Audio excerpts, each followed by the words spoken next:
رزق میں برکت کی دعا اردو میں اے اللہ ہمیں اور ہمارے والدین کو معاف فرما، ہمارے حال پر رحم فرما، ہمیں پاکیزہ حلال اور وسیع رزق عطا فرما جس میں برکت ہو۔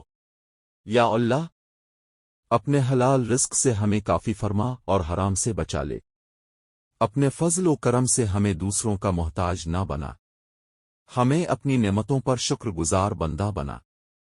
اے اللہ ہمارے رزق کو اپنی اطاعت کا ذریعہ بنا، اسے گناہ اور نافرمانی کا ذریعہ نہ بننے دے۔ یا واسع الرزق، یا کریم، یا وہاب ہماری عمروں میں برکت دے، ہمارے بچوں اور اہل خانہ میں برکت دے، ہمارے رزق میں برکت عطا فرما۔ یا اللہ ہمیں وہاں سے رزق عطا فرما جہاں سے ہمیں گمان بھی نہ ہو، ہماری دنیا کو بہتر بنا اور ہماری آخرت کو بہترین بنا دے۔ یا ارحم الراحمین ہماری دعاؤں کو قبول فرما اور ہمارے نبی کریم پر، ان کی ال پر اور ان کے صحابہ کرام پر اپنی رحمتیں نازل فرما۔ امین یا رب العالمین۔